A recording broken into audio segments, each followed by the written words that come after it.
네, 안녕하십니까. 7월 19일 장현정 원장과 함께하는 우리 아이 마음 읽기 시간입니다. 예고해드린 대로 오늘은 아동 외상 후 스트레스 장애에 대해서 말씀 나누려고 합니다.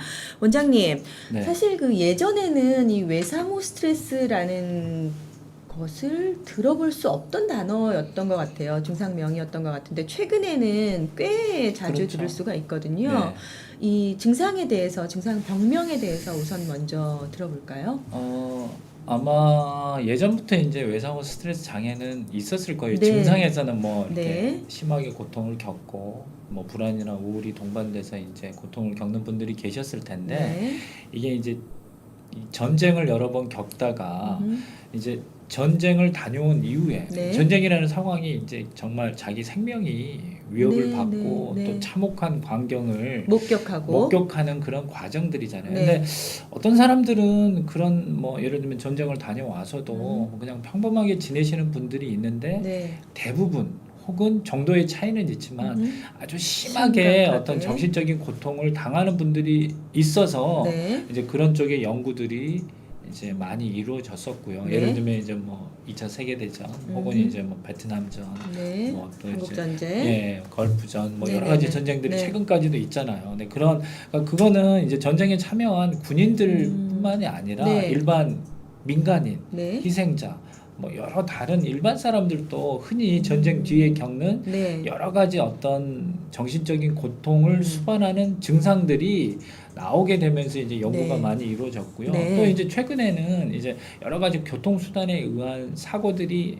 많잖아요. 많죠. 얼마 전에 예, 이제 예. 뭐 비행기 또 아시아나 네, 사건도 좀 맞습니다. 있었고요. 예. 또 이제 뭐 교통수단이 발달하다 보니까 교통사고가 꽤 많잖아요. 네. 그 뭐 자동차에 의한. 네. 그 뒤에도 비슷비슷한 전쟁 뒤에 겪는 어떤 것과 비슷한? 그런 예. 증후군들이 증상들이 아. 일련의 증상들이 비슷한 네. 것들이 나오면서 네. 이제 저희 정신과 전문의들도 예. 관심을 아주 많이 기울이게 됐었고요. 예. 특히 이제 또 개인적으로 보면 여러 가지 어떤 폭행에 관련된 아. 그런 사건들이 있잖아요. 네. 예를 들면 뭐 강도를 만났다든지 아니면 여성분들 같은 경우에도 뭐 굉장히 좀 안 좋은 경우를 네, 당한다든지 네, 네. 그런 경우에서도 또 뭐 그 과정을 거친 생존자들이 또 비슷하게 겪는 일들을 네. 그런 어떤 정신적인 고통들을 저희들이 이제 주목하게 되면서 이제 외상 후 스트레스 장애라는 네. 이런 어떤 특수한 병명을 만들게 된 거죠. 그렇군요. 네. 이제 큰 전쟁을 겪은 후에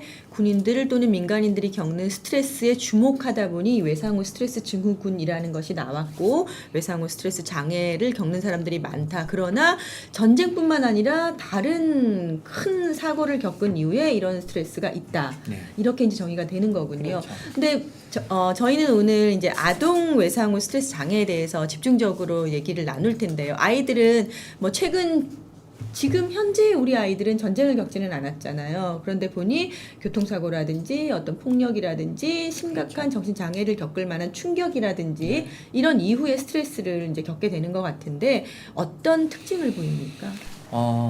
특히 이제 아동들 같은 경우에는 예전에 제가 이제 아동 우울증을 네. 이렇게 소개하는 시간에서도 표현을 했지만 이제 성인 우울증하고 좀 다른 게 네. 이게 이제 감정이나 인격이나 아니면 이제 본인이 이제 생각의 어떤 틀이나 네. 흐름을 한참 발달하고 만들어가는 시기거든요. 네. 그러니까 어떻게 보면 감정적인 분화가 다 안 돼 있는 안 돼 거죠. 있는. 예를 들면 슬프다 하면 성인인 경우에는 그 슬픈 감정을 제대로 느낄 수 있고 네. 또 주변에 있는 사람들한테 표현을 할 수 있는데 아. 아동은 불안하다 슬프다라는 게 직접 말로 표현하기도 쉽지가 않고요. 그걸 자기가 그게 불안한 감정인지를 모르는 모르니까 거죠. 예. 그러니까 그게 어떤 행동화가 돼서 표현이 되는 거예요. 예를 들면 네. 이제 뭐 유치원 다니는 아이가 이런 이제 큰 정신적인 외상을 겪은 다음에 나오는 행동은 심하게 퇴행된 모습일 수도 있고요. 아, 퇴행이라는 것은 더 예, 아기 예, 같은 더 아기 같은 행동이 나올 수 행동을 있고 하는 거죠. 예. 아니면 이제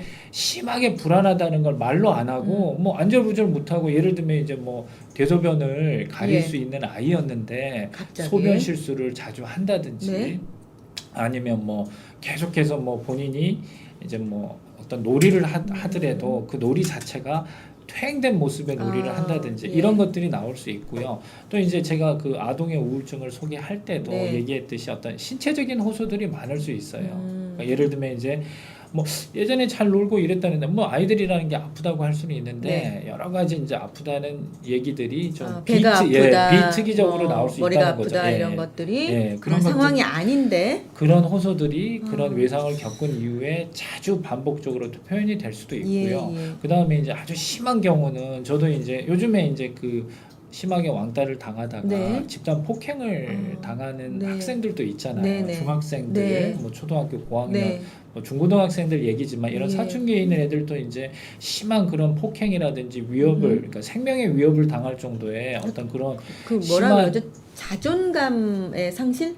뭐 자존감, 본인의, 그렇죠. 그러니까 근데 아마 그 당시에는 억압당하는? 내가 이러다가 죽을 수도 있겠다. 죽을 수도 있겠다라는 이런 단지 경우를, 이제 자존감이 상실된 게 아니라 그런 그렇죠. 어떤 생명에 뭐 대한 위협을 심한 느끼는. 폭행을 당했으니까요. 그렇군요. 뭐 예. 여러 사람들한테, 여러 학생들한테 혼자서만 심한 폭행을 뭐 30분 이상, 1시간 가까이 노출되고 당하다 보면 네. 거기 이제 그 순간이 지나고 며칠 지나서 그 당시에는 그랬어요. 그 학생 같은 경우에는 자기 이름도 잊어먹고 자기 엄마 아빠도 사례가 있으신 모양이에요. 네, 아니 직접 입원 치료를 네, 했으니까요. 네. 그래서 저도 이렇게 심한 어떤 해리 반응, 해리 반응이라는 게 이제 모든 일시적으로 기억이 없어지는 거거든요. 네. 우리가 이제 기억이 장기적으로 없어지는 건 치매지만 네.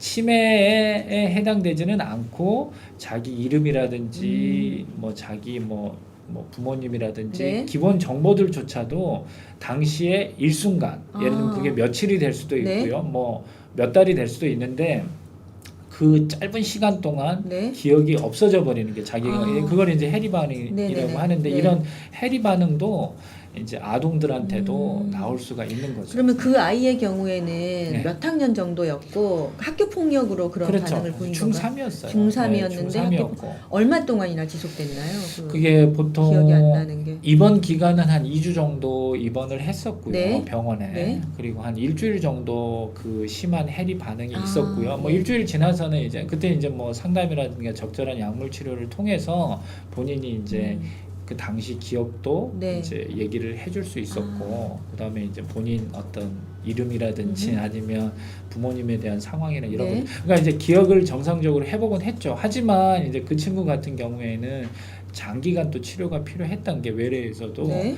이제 그런 어떤 기억력에 있어서는 회복이 됐지만 이제 동반되는 이제 불안증, 우울증 네. 그리고 이제 제가 여기서 설명할 이제 외상후 스트레스 장애에 해당되는 증상들을 심하게 겪어서 계속적인 좀 치료가 필요했던 친구였죠. 예. 사고 직후에는 나타나지 않다가 시간이 한참 지난 이후에 전혀 다른 형태로 나타나기도 합니까? 그렇죠. 그걸 이제 저희들이 네. 이제 지현형이라고 표현을 해요. 네. 이제 그거를 이제 그냥 이제 외국 우리 영어를 그대로 표현, 그래 지연형이라는 표현, 그야말로 이제 6개월을 지나서 증상이 네. 나올 때, 예를 들면 오늘 제가 이제 뭐 심한 교통사고를 겪었어요. 생명에 위협이 될 정도로. 네. 근데 이제 뭐 우리가 뭐 정형외과 치료받고 다른 과 치료받고 큰 문제가 없다가 6개월쯤 지나서 심한 불면증에 시달리고 우울감에 시달리고 예. 뭐 적절하지 않은 분노에 시달리고.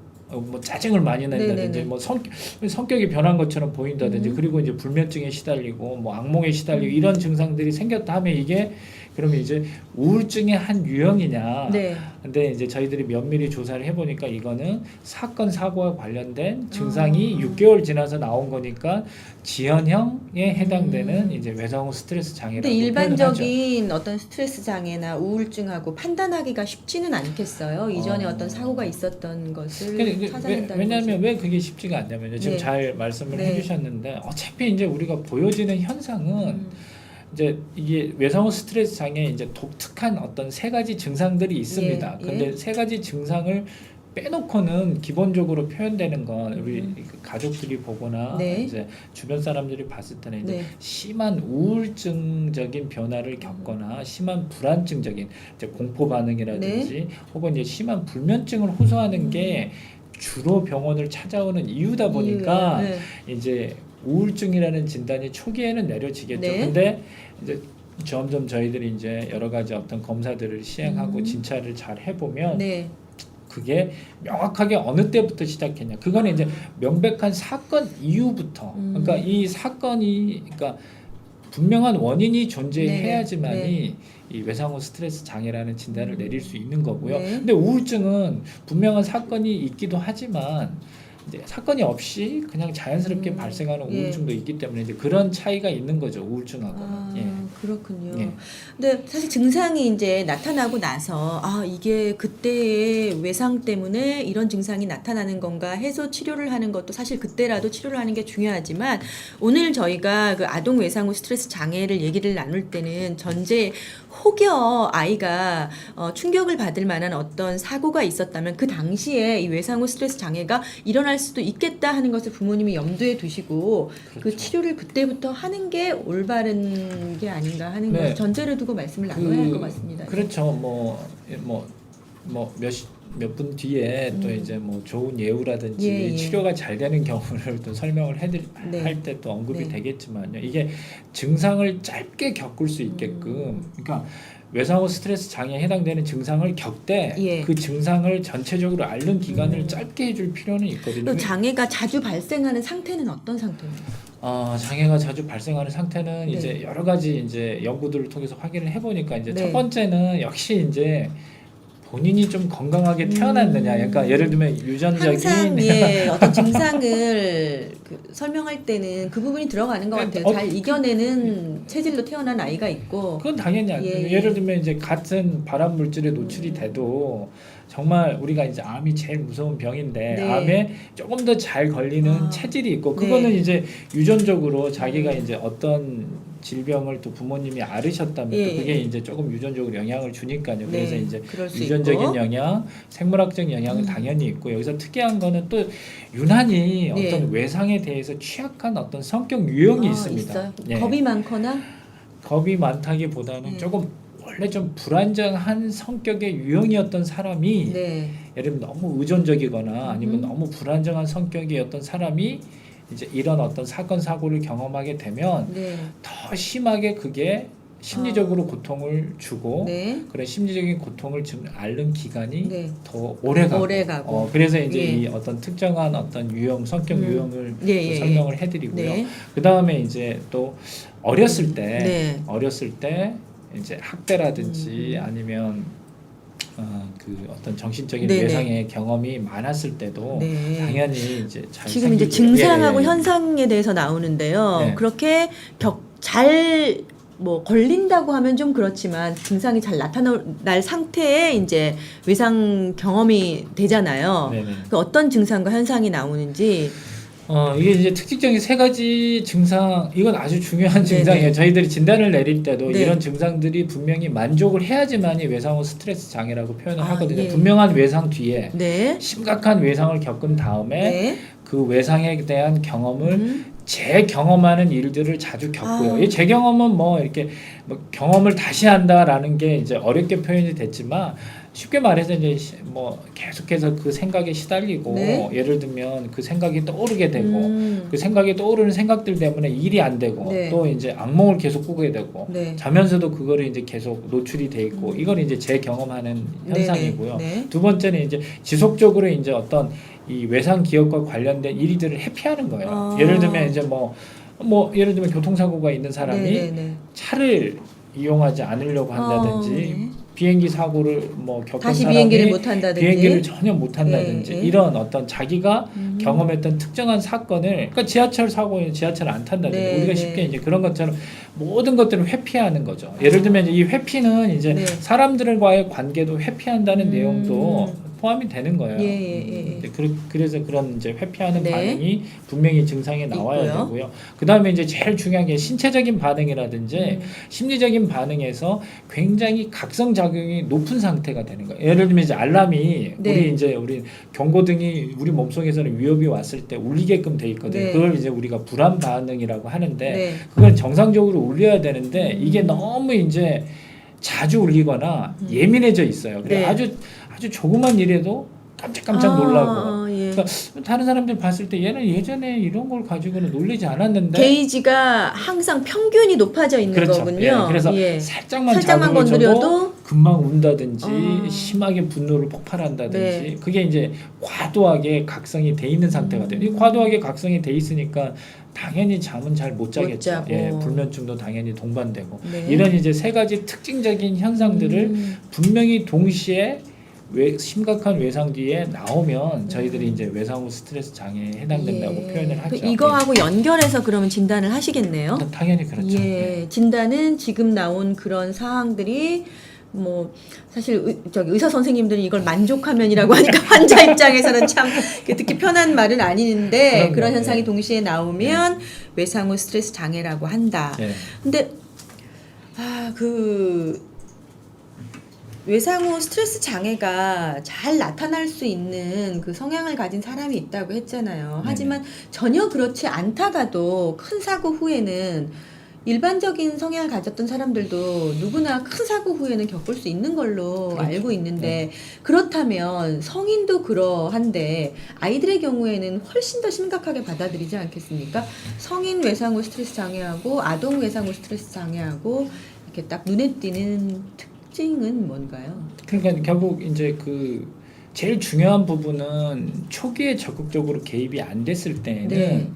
이제 자라나면서 예를 들면 이제 청년기를 겪고 성인을 겪으면서 원래 좀 적극적으로 개입이 됐을 때 네. 보여줄 수 있는 사회적인 기능하고가 많이 틀려진다라는 게 연구에 나와 있어요. 사고 후에 완전히 달라지는군요. 그렇죠. 아이가. 그러니까 예를 들면 이제 우리가 이제 결국 어떤 증상이나 어떤 증후군이라는 게 예. 평생을 놓고 봐야 되는데 예. 이 사람이 적극적인 개입을 통해서 그런 사고를 당했어도 네. 정상적인 성인의 모습으로 자랄 수 있다면 그게 가장 중요한 거잖아요. 근데 어차피 그게 이제 초기에 적극적으로 개입이 안 되고 잘 지지적인 부분을 도움을 못 받게 되면 예.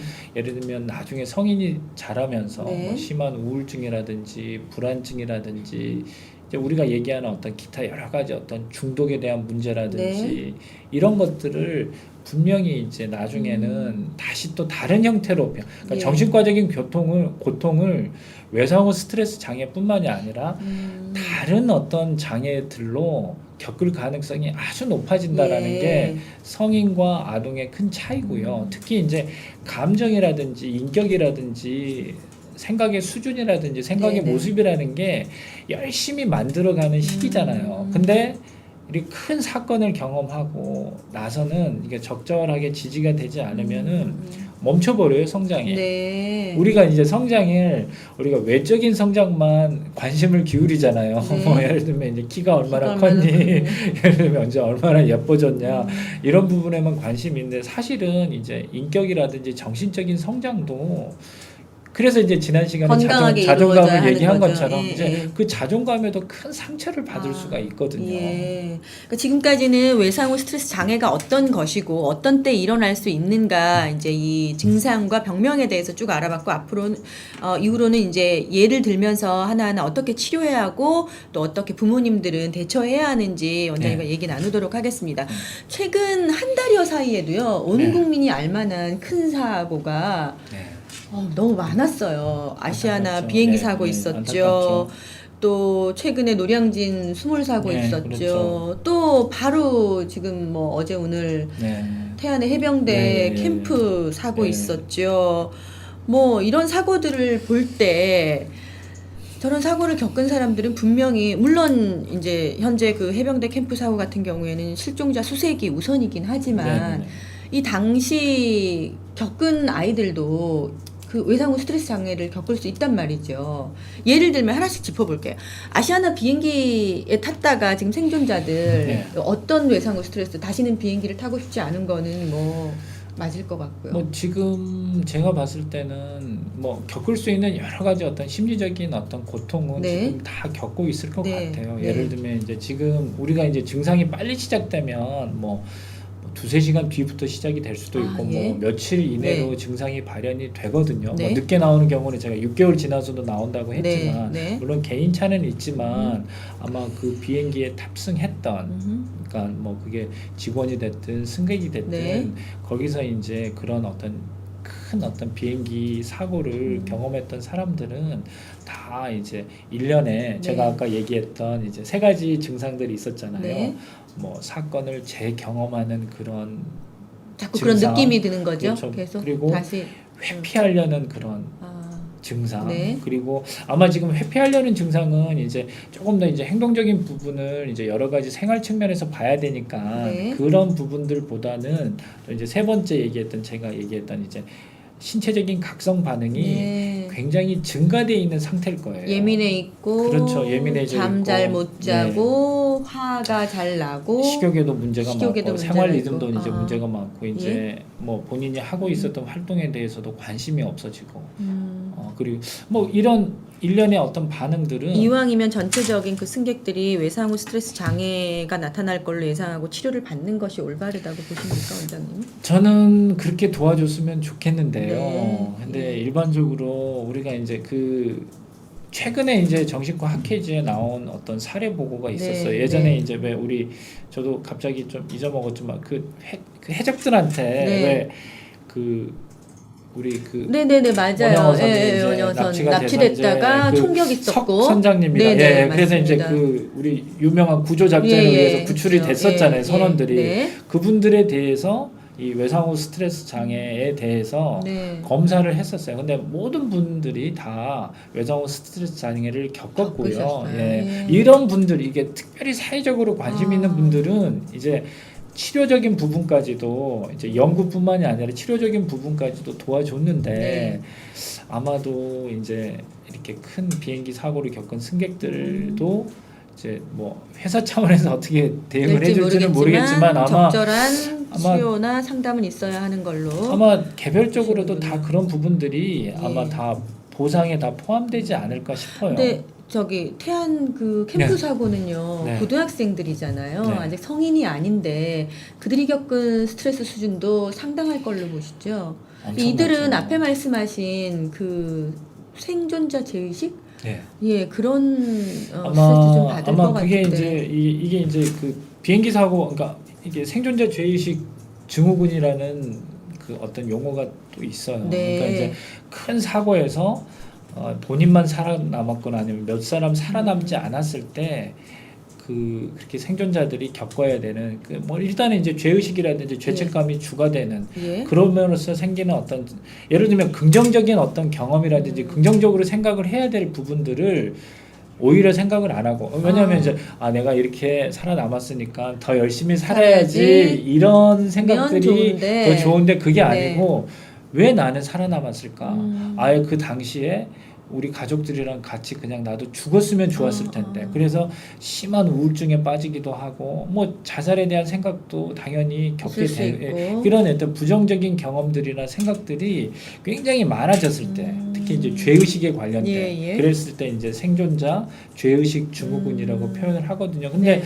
태안에서 이제 정말 친했던 친구들이지 예, 않겠습니까? 지금 한 실종된, 반에 예. 뭐 우리가 고등학교 친구들이 엄청 친한 친구들일 네네. 텐데 근데 거기서 이제 죽은 학생들도 있고 뭐 아마 당연히 거기서 생존에 남은 학생들한테도 뭐 그런 이제 그런 죄의식 비슷한 자책감은 네. 당연히 생겨날 거고요. 예. 근데 그런 와중을 겪은 친구들은 뭐 198명이 다 그렇게 겪은 바닷속에 건 있지는 아니- 예, 않았겠지만 있지만 이제 제가 기사를 읽어보니까 11명 가까이 정도의 있었던 가까이 학생들이 있었던 있더라고요. 친구들은 아마 외상 후 스트레스 증후군이나 장애에 대해서 조금 초기에 예. 개입을 해주는 게 저희가 지금 이제 좋죠. 실종자 수색이 계속 되고 있는 상황에서 이렇게 그 생존자의 외상 후 스트레스 장애를 논하는 게 조금 이를지는 모르겠지만 오늘 그렇죠. 주제가 네, 네. 이 내용이었기 때문에 한번 짚어봤습니다. 네.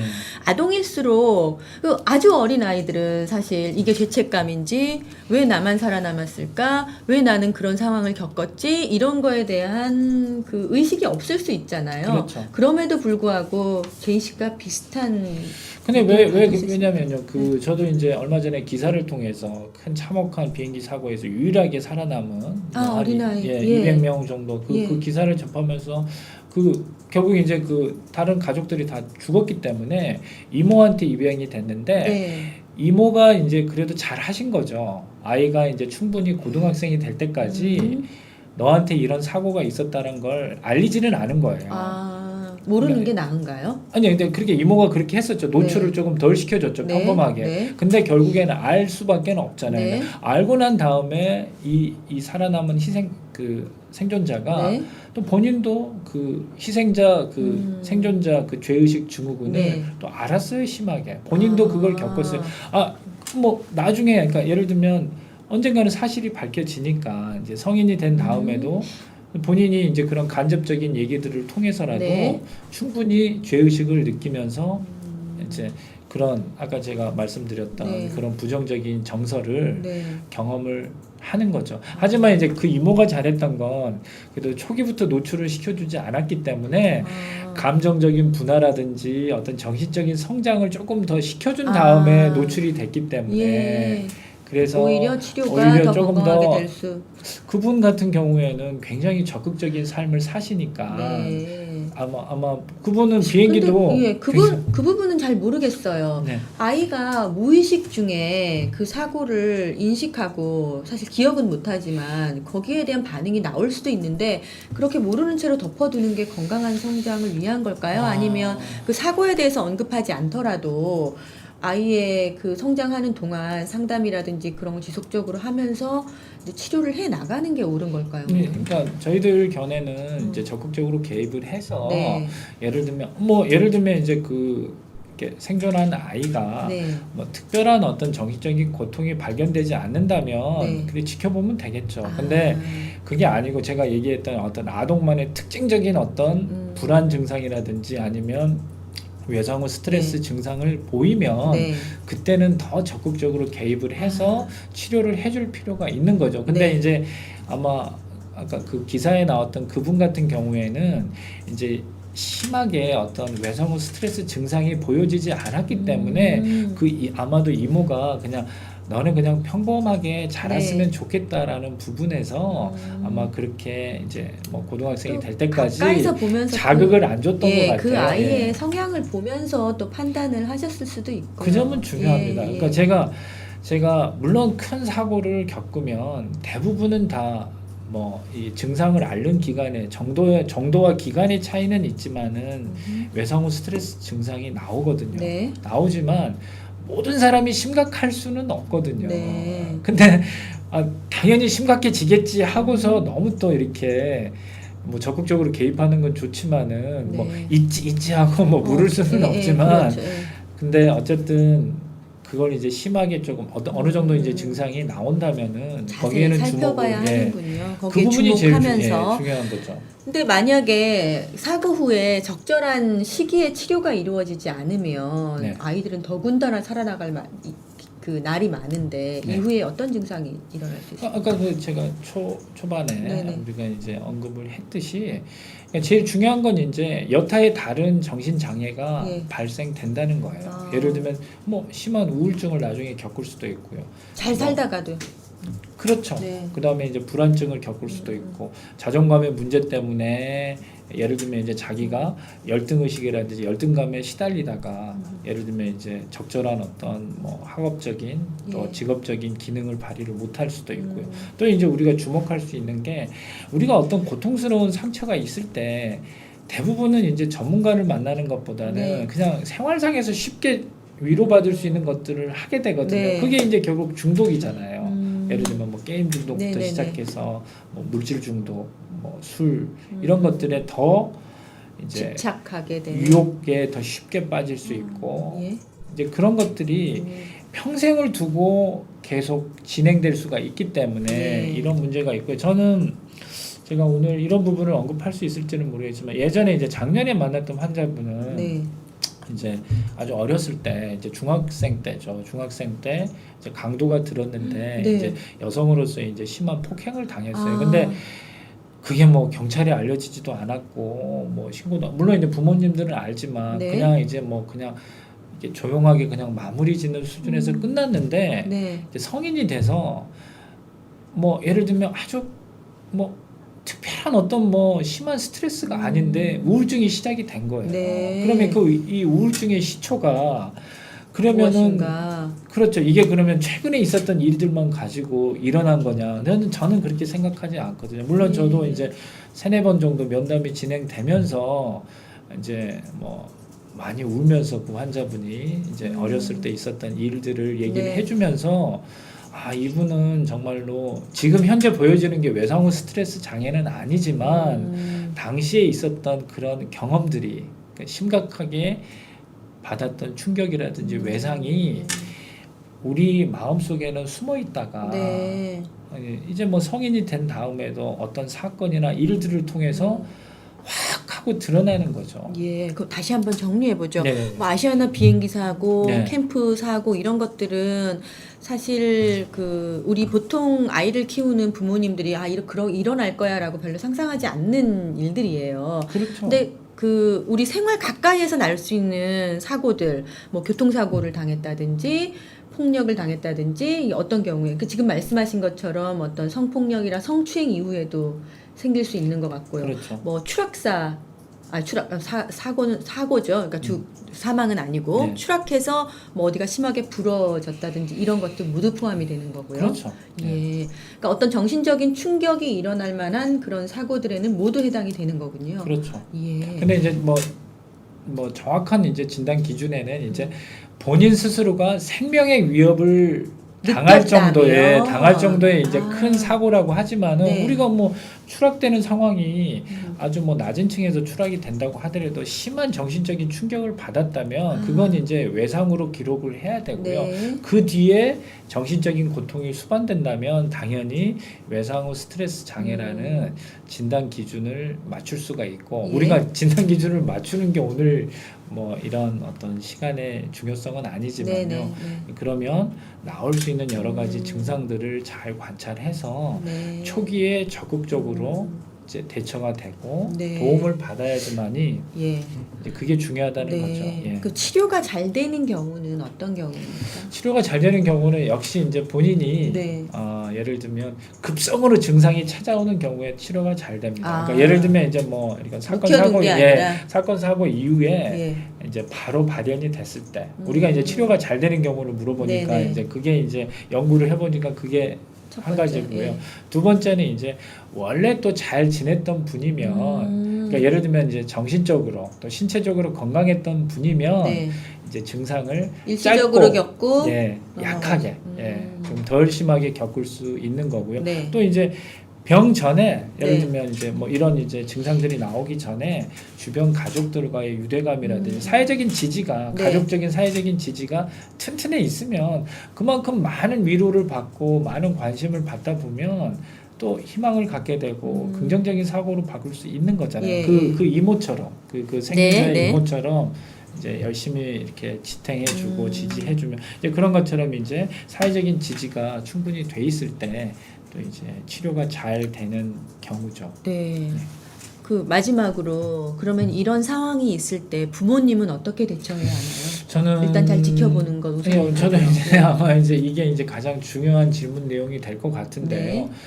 제가 먼저 강조드리고 싶은 거는 예방이 제일 중요하다고 생각이 들어요. 근데 사고 이 겪지 예방이라는 않게. 부분은 정말 우리 사회가 그러니까 네. 저를 포함한 우리 이제 성인 네, 사회의 역할일 것 같아요. 그러니까 뭐 하지만 이제 천재지변에 대한 부분은 자연재해 이런 부분들은 어찌할 수 없잖아요. 하지만 네. 인재라고 표현이 될 수 있는 네. 부분은 충분히 우리 사회가 좀 더 건강해져서 예방을 해야 될 것 같고요. 네. 이제 개인적인 상황으로 비추어 봤을 때도 예방은 정말 중요한 것 같아요. 우리가 이제 정말 사회적으로 조금 이제 예를 들면 좀 그만큼 더 어떤 뭐 위험에 노출되는 상황이 많아진 건 사실이잖아요. 네, 맞아요. 근데 그래서 그런 것들을 이제 부모님들도 관심 있게 지켜보셔야죠. 되도록이면 이제 위험한 뭐 상황을 만들지 위험한 않게. 상황을 예. 충분히 고지해주고 이제 좀 이렇게 같이 막을 수 있는 저는 예방이 제일 중요하다고 생각해요. 네.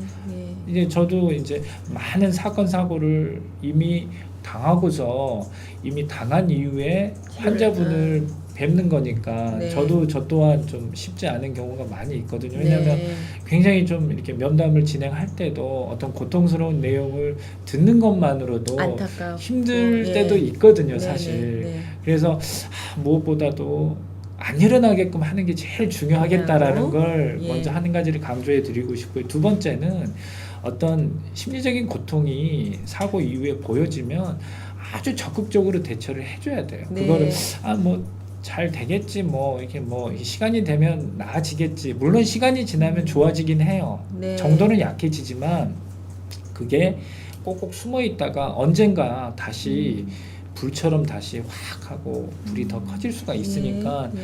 심적인 고통이 보이면은 초기에 적극적으로 좀 개입을 좀 해서 네. 좀 좋아질 수 있게끔 도움을 줘야 된다고 저는 생각을 합니다. 그래서 그 두 가지가 제일 네. 중요하다고 오늘 강조를 해드리고 싶네요. 네. 예. 오늘 장현정 원장님과 함께 아동 외상 후 스트레스 장애에 대해서 쭉 이제 말씀 나눠봤습니다.